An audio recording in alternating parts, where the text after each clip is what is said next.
소리 잘 들리시나요? 네. 네. 화면 공유 시작하도록 하겠습니다.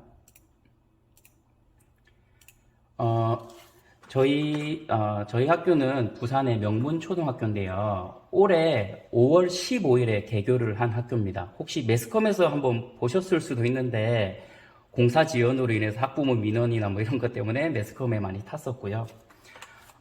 저는, 이전에 이제 부산 소프트웨어 교육지원센터라는 곳에서 교육연구사로 파견 근무도 했었고, 각종 미래교육센터 구축하는 TF팀으로 많이 참여를 했었습니다. 그래서, 기존에 있던 학교 공간을 바꿔서 이렇게 구축하는 사업도 많이 했었는데, 이왕이면 새 학교에서, 새로운 사업을 따와서 좀 멋진 공간을 만들면 어떨까 이런 생각을 하던 찰나에 교육부에서 이렇게, 지능과학실 사업을 공모하는 걸 보고 지원을 하게 됐고, 그게 선정이 되어서 이제 구축을 하게 되었습니다. 저희 학교는 이제 예산 4천만 원 외에도 교육청에서 400만 원을 대응 투자해 주셨고, 그 외에도 제가 여러 가지 사업을 좀 융합을 해서 진행을 했었는데요. 인공지능 선도학교, 스팀 선도학교, 창의 메이커 문화 사업이라는 이 세 가지 사업을 더 따와가지고 예산 투자를 해가지고 이제 과학실을 구축하게 되었습니다. 저는 이제 과학실을 구축할 때 제일 먼저 앞서는 게 어떤 시설을 어떻게 할까 보다는 이 과학실에서 아이들하고 어떤 수업을 할까, 우리 학교의 컨셉, 과학실 공간의 컨셉이 어떤 걸까, 이걸 항상 먼저 더 고민을 했었는데요. 그렇게 고민을 해서 나온 결과가 품따입니다. 품따. 이제 뭐 이건 약자인데요. 프로젝트 유스플리스 메이킹 뭐 디지털 리터러시 AI 해가지고 품따라는 저희 학교만의 어떤 브랜드를 만들었고, 그래서 오늘 이 제목도 과학 꿈터 미래를 품다라고 이렇게 명명을 했습니다. 처음에 왔을 때 저는 이제 설계 도면만 보고 이렇게 여러 가지로 생각을 해봤었습니다. 저희 학교 이제 과학실이 2개가 있고, 지금은 당장 올해는 아니지만 내년부터 이제 과대 과밀 학교가 될 예정입니다. 당장 모듈러 교실, 중축공사가 들어갈 예정이라서, 과학 2개 실 중에 과학 1실을 이제 지능형 과학실로 구축하고자 했고요. 그래서 여기 원래 설계도상에 되어 있는 수전을 좀 과감히 없애기로 했습니다. 수전을 과감히 없애고 공간을 바꾸고자 했고, 그 다음에 또 과학실 하나에 1.5실 정도 되는데 여기에 모든 걸 이제 다 때려 넣으면 부족하고 산만해질 수 있으니까 인접해 있는 컴퓨터실이 2실 정도 됩니다. 크기가 2실 정도 돼서 뒤에 공간을 조금 메이커 공간으로 조금 꾸며가지고 지능형 과학실하고 연계해서 이렇게 운영을 하고자 했습니다. 처음에 있었던 설계도를 좀 단순화시킨 거고, 처음에 저희가 계획서를 냈을 때의 구상도입니다. 구상도. 그래서 처음에는 이것도 하고 싶고 저것도 하고 싶고 좀 욕심이 많았습니다. 그래서 이것저것 해 나가다 보니까 결국에는 제가 욕심을 조금씩 버리다가 가장 심플이즈 베스트라는 생각으로 좀 활용성이 많으면서 다른 수업도 많이 할 수 있고, 그 다음에 일반적인 과학 수업도 할 수 있게끔 구상을 했습니다. 그래서 처음에 이제 드디어 학교 현장에 갈 수 있는 시기가 되어가지고, 그 전까지 아예 들어가지도 못했는데, 저는 이제 거의 하루에 한 번씩은 들어갔었던 것 같습니다. 그래서 저는 이제 첫 학교니까 이제 지어지지 않은 상태니까 더 쉬울 거라고 생각을 했습니다, 사실은. 뭐, 아무것도 정해진 게 없으니까 내가 할 수 있는 게 많겠지라고 생각했는데, 오히려 원래 설계에 포함된 거를 빼고, 더하고, 협의하고 하는 게 상당히 어려운 일이더라고요. 그래서 뭐 싱크대에 뭐 수전 하나 빼는 데만 해도 제가 엄청 여러 루트를 통해서 말을 하고 전달을 하고 해가지고 겨우 이렇게 진행을 했었던 것 같고요. 그래서 저는 이제 다른 업체를 막 소개를 받거나 이러진 않고, 제가 열심히 인터넷 찾아보고 뭐 블로그나 이런 거 보고 조금 감각적이고 잘한다 싶은 업체를 제가 골라가지고 상담을 진행했고, 어찌 보면 저희 학교가 5월 달에 개교를 하다 보니까 그게 어찌 보면 또 구축하는 데는 좀 좋았던 것 같습니다. 그래서 다른 학교들보다 2, 3개월 정도 3월 초부터 바쁘지 않고 3월 초부터 저는 이제 지능형 과학실을 더 알차게 구축하려고 애를 많이 썼습니다. 그 업체에서 말하기로는 제가 뭐 이것도 요구하고 저것도 요구하고 하니까 되게 이런 선생님 처음 본다 할 정도로 했긴 했는데, 그만큼 제가 고민하고 했던 만큼 결과가 조금 잘 나온 것 같아서 조금 만족하는 중이고요. 그래서 저희 지능형 과학실은 뭐 특별한 건 없는데, 일단은 여기 보시면 가변형 책상이 있습니다. 가변형 책상. 이 책상은 말 그대로 이제 모든 구성이나 아이들 수업 구성 방식에 따라서 모든 대형이나 이런 거를 좀 자유롭게 옮길 수 있는 가변형 책상을 구비를 했고, 제가 혹시라도 이 교실에서, 이 과학실에서 일반적인 과학 실험도 건식 그 과학실에서 진행할 수 있는 실험도 해야 될 것 같다는 생각이 있어서 여기 저 책상의 상판을 라미라스 상판으로 교체를 해달라고 요구를 했습니다. 원래라면 그런 제품이 아예 없었다고 하더라고요. 그래서 가구점이 요구를 해가지고 그렇게 진행을 했습니다. 그래서 일반적인 과학 실험도 요 책상에서 진행할 수 있는 책상을 구비를 했고, 그리고 저는 이제 가장 핵심 가치를 아이들이 이제 소통하고 공유하는 데 좀 핵심 가치를 뒀기 때문에 모든별로 이렇게 디스플레이를, 화면을 공유할 수 있는 디스플레이를 뒀습니다. 총 43인치 TV 디스플레이 장치가 5대가 구비되어 있고, 나머지 벽면들은 모두 글라스보드 또는 타공판입니다. 그래서 글라스보드에서 아이들이 뭐 그냥 자유롭게 자기 떠오르는 생각, 팀별로 떠오르는 생각 바로바로 적고 이렇게 지우고 할 수 있게끔 글라스보드를 했고, 또 아이들이 산출물 같은 거 바로 전시할 수 있게끔 타공판, 글라스보드에 또 자석이 되는 것까지 해가지고 이렇게 구비를 했습니다.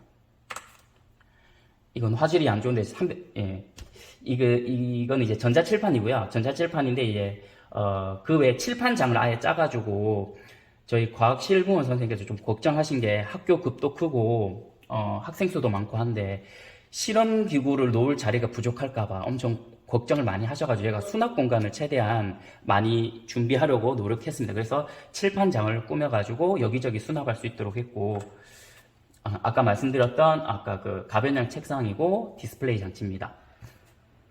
그리고 저 창가에 보시면 이것도 디스플레이 장치고요.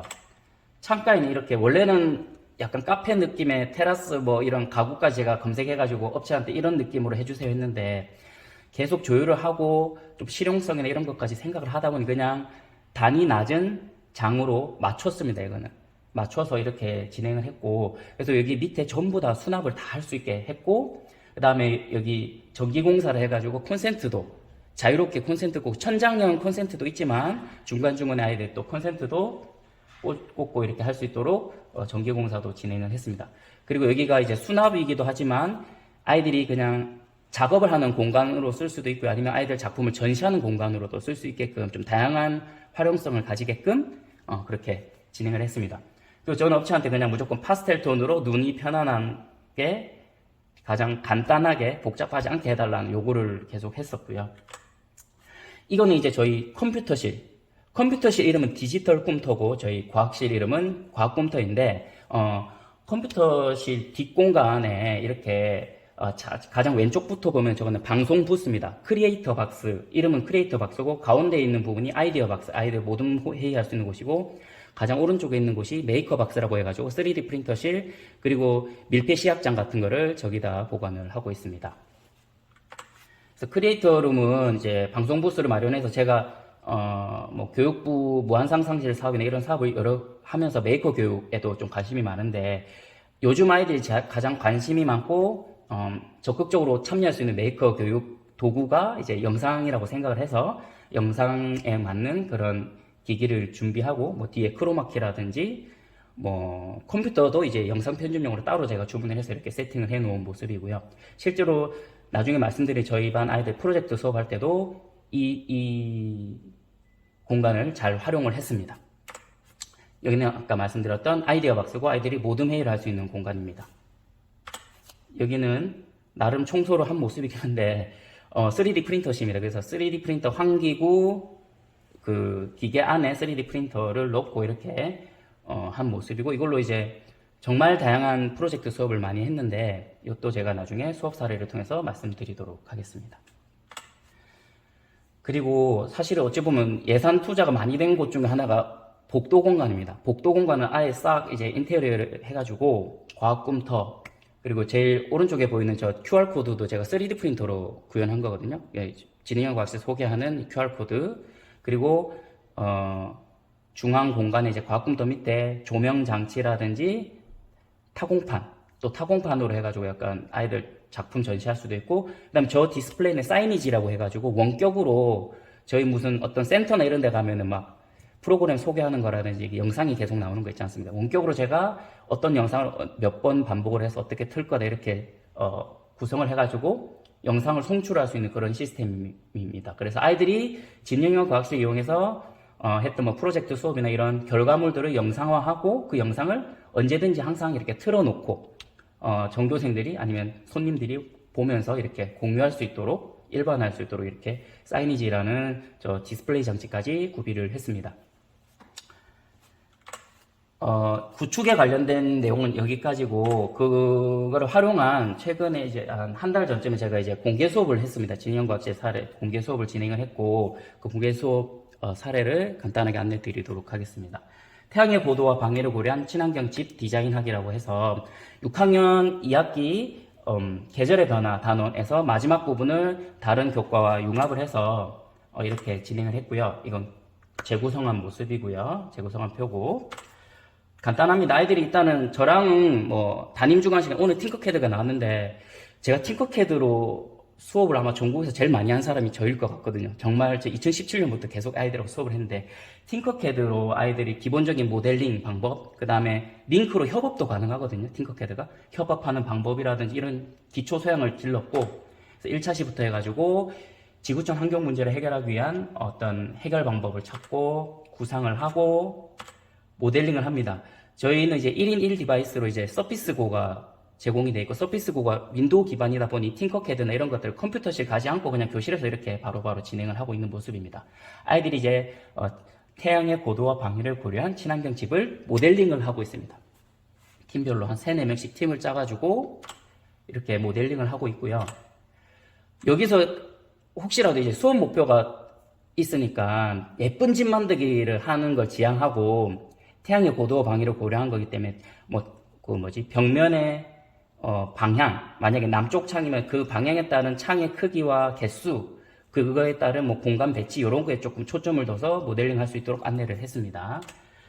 모델링 한 거는 역시나 3D 프린팅으로 출력을 했습니다. 저는 항상 하얀색 재료로 항상 출력을 합니다. 왜냐면 나중에 출력된 거를 또 색칠까지 아크릴 마카나 네임펜 같은 걸로 색칠이 가능하거든요. 그래서 아이들이 모델링 한 걸 출력하다 보면 실패도 겪거든요. 그래서 실패를 겪으면서 계속 시행착오를 겪으면서 출력물을 완성을 하고 이걸 다시 아크릴 마카 등으로 색칠을 하고 또 클레이라든지 그리고 과학실에 있는 태양전지 뭐 이런 기타 구조물들을 활용해 가지고 최종 아이들이 이렇게 협업을 해서 작품을 만들었습니다.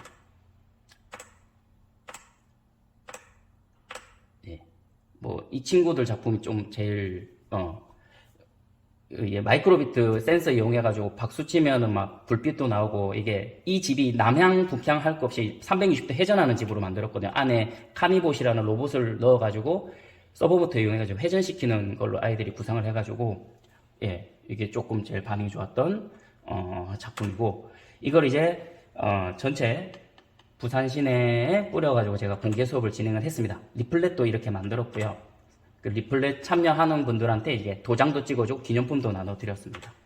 리플렛 준비하고 뭐 행사 준비하는 것도 우리 전체 일이니까 아이들하고 같이 진행을 했고, 이렇게 해서 이제 이거는 리허설 하고 있는 모습입니다. 이제 서피스고를 아까 그 디스플레이 장치에 미러링을 했는데 무선 미러링을 해도 되긴 하는데 제가 왠지 불안해서 HDMI를 그냥 케이블을 연결해서 유선 미러링을 하고 아이들이 모델링한 것을 직접 보여주고 출력물 보여주고 하면서 발표를 하는 겁니다. 순환제로 부스 형태로. 그렇게 해서 실제로 이렇게 박람회를 열었습니다. 그래서 많은 학부모님들, 그리고 장학사님들, 인근 학교 선생님들, 관리자분들 많이 오셔가지고 아이들 발표를 이렇게 지켜봤고요. 그래서 이렇게 피드백까지, 방명록에 피드백까지 남겨주셨습니다. 그리고 이 수업이 끝난 후에 아이들한테 오늘 이 박람회로 끝날 게 아니고 너희들이 이렇게 고생해서 만든 거 더 많은 사람들한테 알려보자 해서 영상 콘텐츠로 제작을 했고요. 이거는 학부모님들 피드백이고, 영상 콘텐츠를 기획하는 모습이고 실제로 자기들 집 콘텐츠를 만들어서 영상을 찍은 모습입니다.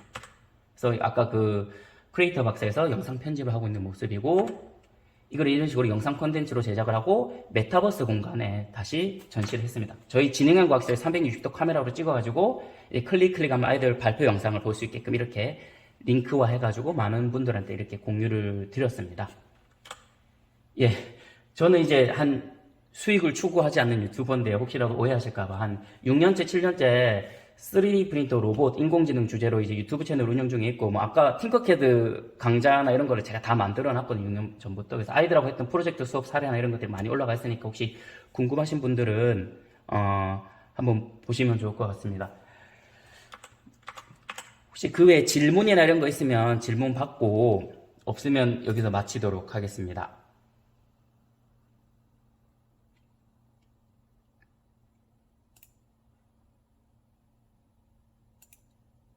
따로 질문이 없으면 일단 화면 공유를 중지하도록 하겠습니다. 네, 감사합니다. 지금 승리초등학교 김수희 선생님께서 채팅으로 선생님 채널에서 도움 많이 받고 있다고 아이고, 이렇게 구독자가 한 분 계셨네요. 그리고 지금 채팅으로도 학교 너무 예쁘고 또 과학관 같다, 카페 같다 이런 의견들 많이 주시고 계셔요. 아무래도 설계부터 이제 빈 공간부터 어떻게 구축하셨는지 듣는 그런 사례 발표였다 보니까 많이들 재밌게 들으셨던 것 같습니다. 그러면은 저희 혹시 질문 있으시면은 계속 그 채팅창으로 남겨주시면은 답변 드릴 수 있으면 드릴 예정이고요. 이어서